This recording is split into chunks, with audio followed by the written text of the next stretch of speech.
John McMullen covered the draft, 97.3 ESPN.com. A ton of coverage on the draft right now here on the Sports Bash on 97.3 ESPN. Johnny Mac appears via the Boardwalk Honda hotline. What's happening, John? Hello, guys. How are you?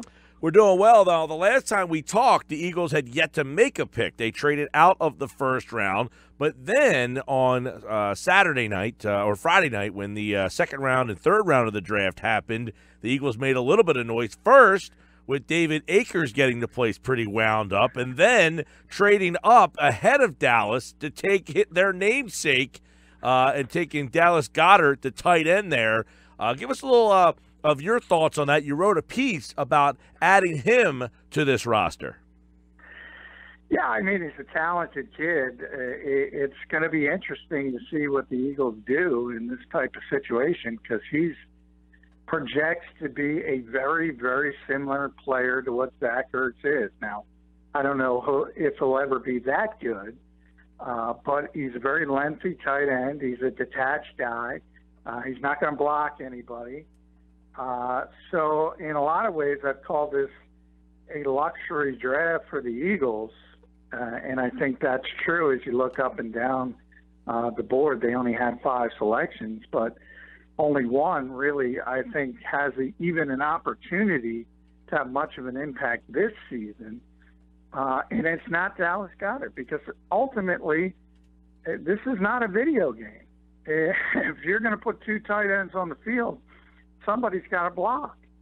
And neither of these 2 players are very adept at blocking. So what I wrote, if you remember, if you go back to OTAs last year, you heard about this 21 pony formation, which the Eagles were trying out with no pads, and that's when Darren Sproles and Donnell Pumphrey were on the field at the same time, and we all said how exciting it looked, about the potential matchup problems.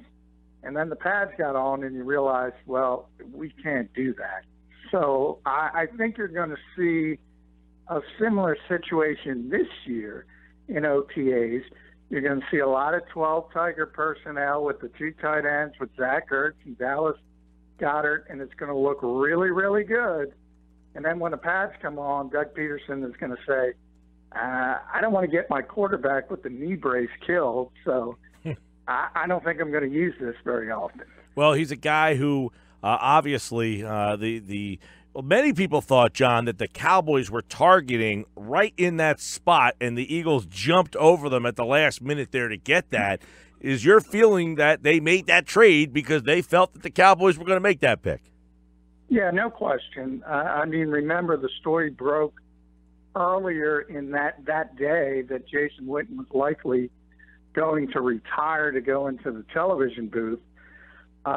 So Dallas was intent on getting a tight end as a potential replacement, different type of tight end, certainly not a Jason Witten type. But the Eagles saw that. It's a player they liked, and they had an opportunity to jump up in front. As you mentioned, it was a perfect storm. In Dallas, the kid's name is Dallas, David Akers, and they got to stick it to the Cowboys. Johnny Mac's with us here talking a little NFL draft from the Eagles' perspective of things. You know, then they're quiet for a round, but let's dive into that real fast because Howie Roseman, you know, you talked about this. You wrote about this at 97.3 ESPN.com. While they only ended up with, 5 players, they felt that the draft was a lot more plentiful for them. They included Sidney Jones in this draft class. They put Ronald Darby in this draft class. They put Jay Ajayi in this draft class. So they didn't have a third-round pick, but in their mind, they did have a third-round pick. They took Ronald Darby. They made that trade last year. They had a fourth-round pick with Jay Ajayi and Michael Bennett in the 5th. So they added a lot more layers to this year's draft by saying, well, we gave up those picks to get these players who are currently on our roster. Yeah, and we always talked about the copycat aspect of the Super Bowl champions. And I mentioned scheme is one thing teams should copy, and the aggressiveness of the Eagles on the field, off it also, the aggressiveness. Because if you look at this draft class in a vacuum, it's not very good. The Eagles, compared to most teams in this league, did not add much talent at all. But then you put the context on it, as I wrote, and as you mentioned, all those names, Are you going to get a player like Ronald Darby in the 3rd round? Are you going to get a Jay Ajayi type in the 4th round? Are you going to get a Michael Bennett, a 3-time Pro Bowler, in the 5th round? It's absurd to think that. Right. That's what the Eagles did, and that's what they have. And it really goes all the way back to Carson Wentz as far as their lack of draft picks. Now, Howie admitted he doesn't want to do it again. He doesn't want to have that few again, but you also have to be realistic about this.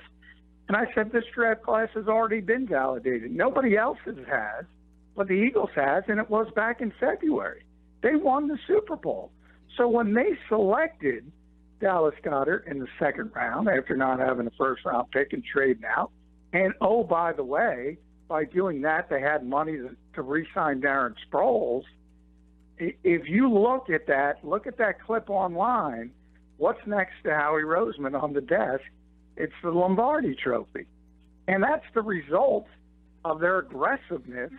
And, yeah, it doesn't look good for 3 days in April, but it looks real good for the rest of the year. Hey, John, you mentioned Carson Wentz a minute ago, so that trade is all complete now. The Browns got like 10 guys. The Eagles only got this Carson Wentz guy. Would you make that deal again? I made that deal 100 times out of 100. Did the Browns get any guy in that deal? That's worth a damn?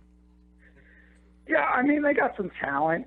Anytime you get that many picks, Cory Clement, certainly a talented guy. But, I mean, if you hit on the quarterback, it doesn't matter what you give up. And that's why I think the New York Giants made a mistake. I keep going back to that. If you hit on the quarterback, the rest of it will fall into place. And that's what happened here in Philadelphia. You saw it in live and in living color. You make that trade 100 out of 100 times, even with the knowledge that he tore his ACL. They won that trade, and it's like a 40-point rout in the NBA playoffs. That's what that trade is. It's quality over quantity. So, John, in the 4th round, not one but 2 defensive guys they pick up. Avonte Maddox, the corner from Pittsburgh, maybe the slot corner they've been looking for, and then Josh Sweat, a guy that people seem to think would have gone much higher had he not had a knee injury in high school. Are those 2 good quality picks for the Eagles in the 4th round? Well, we'll see. I mean, Maddox, he's the one guy who's got an opportunity to contribute this season because the Eagles need a slot cornerback. He's undersized, so you automatically sort of project him in there, but he didn't play there. He played outside at Pitt, so he's never done it before. So it's a bit of a projection from Joe Douglas and company. They think he'll be able to do it at some point, whether that's in week 1 of his rookie season. That's probably going to be a tall order. As far as Josh Sweat, that's for 2019. I mean, you look at this team in their defensive ends, other than quarterback, Brandon Grant, Michael Bennett, Derek Barnett, Chris Long, even Stephen Means, he doesn't have a chance to see the field this year. But Chris is 33. This is probably his last year. Michael's 32. He might be a one and done. And the Eagles can't seem to get an extension done with Brandon Grant. So there's at least a possibility that your 2019 starters at defensive end are Derek Barnett and Josh Sweat. And maybe down the line, he develops into a star player. But, again, it's a luxury pick. It doesn't mean anything for 2018.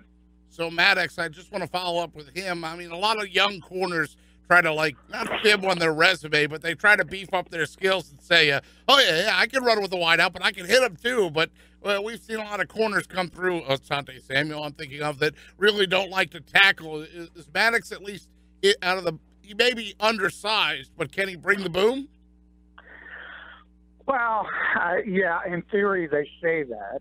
I mean, if you look at him, and again, it's all a projection, the fact that he was so undersized and he performed at a pretty high level. I mean, he's an NFL draft pick in the 4th round on the outside at Pitt. That tells you a lot. But this is a whole different level. This is a whole different ballgame. And as I often talk about, that slot position is a completely different one from an outside corner. You got to have short area quickness. You got to have your head on the swivel. There's so much traffic inside. That's why it tends to be veteran guys like Patrick Robinson that understand how to play the position. Usually rookies struggle. And if that's the Eagles' plan, and I don't think it is, by the way, I think their plan is to start Jalen Mills on the outside in base defense and then move them inside when they go to nickel. That's still plan A. Hopefully down the road he can develop and be a solid slot cornerback. I think if you're asking him to do that, again, week one in his rookie season, it's not going to go very well. Right, yeah. I mean, Howie mentioned that, yeah, we'll take a look at him on the inside, but at 5'9", 185 pounds, he's going to have some toughness and the ability to do something. He's got 4.3 speed. Now, we had Billy Osborne on earlier who calls pit games for the Pitt Panthers, and he said, look, this is a guy who's grown up, was constantly getting beat down the field, but as he, got older, senior season, was the best cover guy they had clearly and one of the best in the conference. But, it took him a couple of years, so he might be a guy who is going to take some time if he gets moved inside to learn that spot. Yeah, I don't think there's any question. And hey, I mean, even the best cornerbacks, even the first rounders, you're going to see them struggle at times. It's difficult to make that adjustment because you're allowed to do a lot more as far as getting your hands on receivers at the college level than you are at the pro level. So it's a transition for everybody. And that's why it's always a concern. If you think about Jalen Mills, now he was a 7th-round pick, but you remember all the struggles at times during his rookie season, and everybody, sort of piling on and saying he can't play and he can't play. I think Pro Football Focus rated him the worst cornerback in football. And then year 2, he's a Pro Bowl alternate. So, I mean, it usually takes some time to develop in this league at that position. Yeah, and then Matt Pryor, you made, I think, the comparison that he is actually a bigger human being than Big V is. Yeah, he's a really big guy, and he's had some weight issues in the past. He's been as high as 380 or 390, so he's at 335.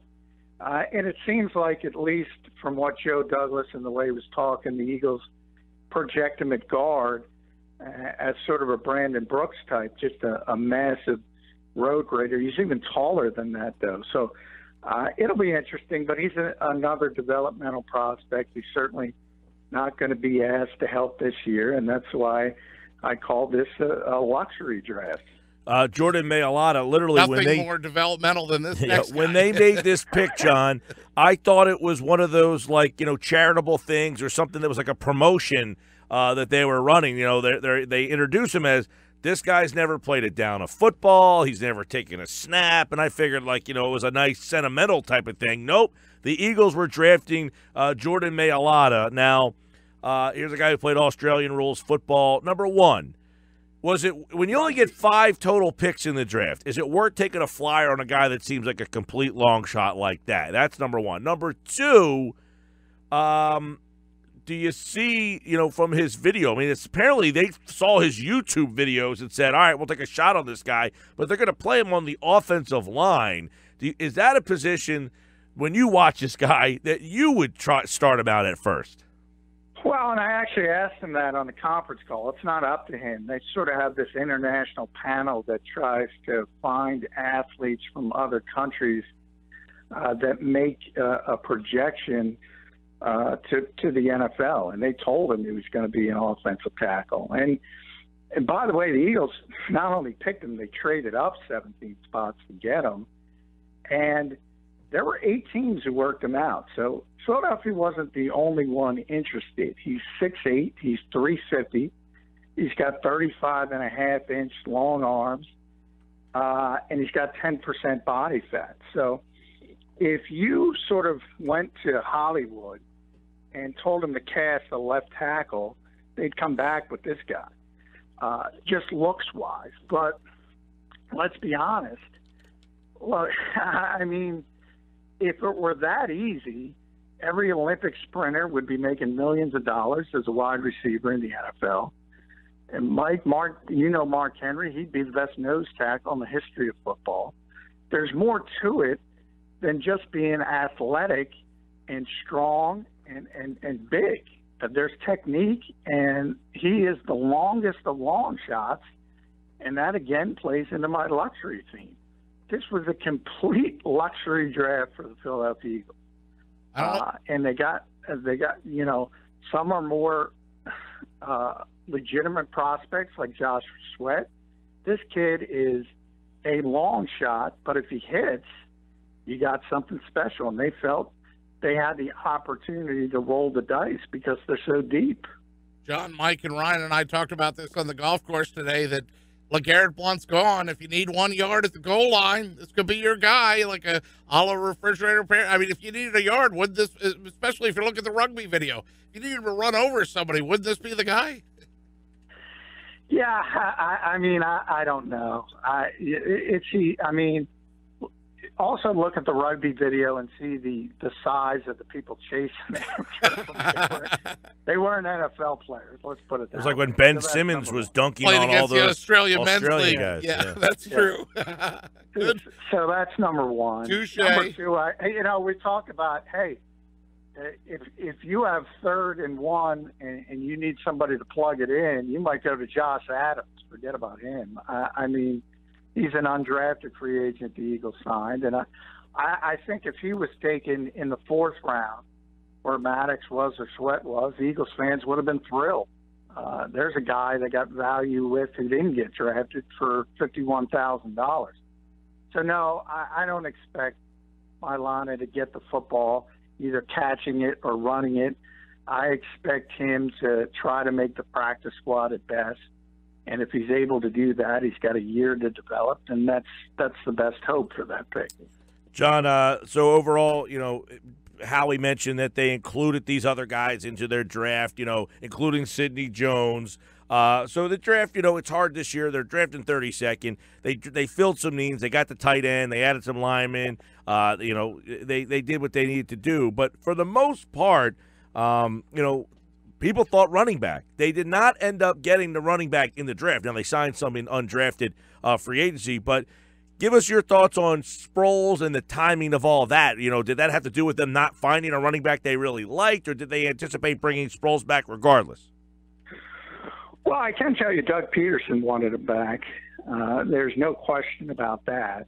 And how he joked about that Doug would poke his head into his office twice a day and say, when are we bringing Darren back? And that's what I mentioned. Part of the money they got to bring him back was trading down, because if they took anybody for not just a running back, if they took any player at 32, that first-round contract would not have enabled them to sign Darren Sproles. Now, they could have done some other stuff down the line in created space, but that was part of bringing him back. Doug is very, very comfortable with Darren Sproles. But, the one guy I looked at was Ronald Jones. I think, who knows if he lasts longer. I think he went 37. Eagles might have bit where they were in the 2nd round.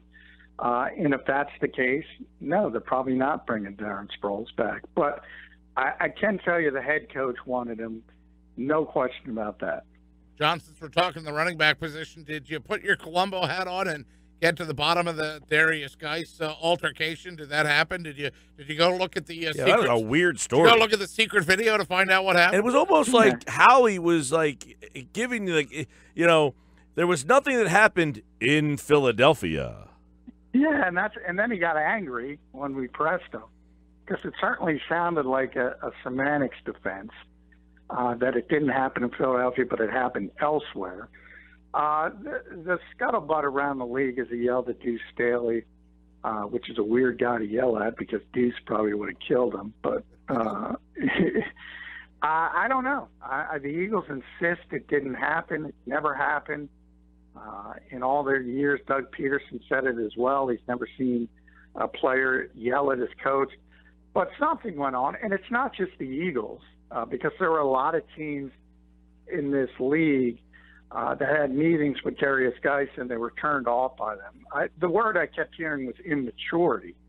So I don't know if it was much a screaming match, and I don't know if that much matters. I think the reality is, though, that the Eagles and a lot of other teams thought he was very, very immature, and that kind of turned him off from the player. I want to go back to Sproles real fast here. Do you think he has a big role in the offense, or is he being brought back more for the returning? No, I think he's going to have a big role on the offense. As long as he's healthy, he's certainly going to be the third down back. But I just look at Doug's first year. The plan was to go with Ryan Matthews as the lead back, but he was more comfortable with Darren Sproles. And the same thing the first 2 weeks last year before he got hurt. The lead back in the committee was Darren Sproles. Doug likes him a lot, and he's very, very comfortable with him. And he's by far, I mean, as long as he's healthy, and he's always been a physical freak, as well as Cory Clement played in the Super Bowl, as much as he improved during the season. I mean, we're talking about one of the great third down backs of all time. It's not close. So he's certainly going to have that role, and I think he's going to have a bigger role than people understand as far as the running back by committee. John, you're talking about running backs, and last year you brought up Cory Clement. The Eagles got him as an undrafted free agent. Well, they signed a class of undrafted free agents led by Josh Adams. They're shelling out some money to that former Notre Dame star. Who else was on the list? And what does it tell you that they're giving him $55,000, Josh Adams, that you write about? Yeah, I mean, he was a draftable guy. He had a draftable grade by just about everybody, and some have him going as high as the third or fourth round. So it was a big surprise that he slipped out of the draft. I think part of the reason is he played at Notre Dame, and look who he ran behind. Quentin Nelson, who was the 6th pick in the draft. Mike McGlinchey was the 9th pick in the draft. People held that against him.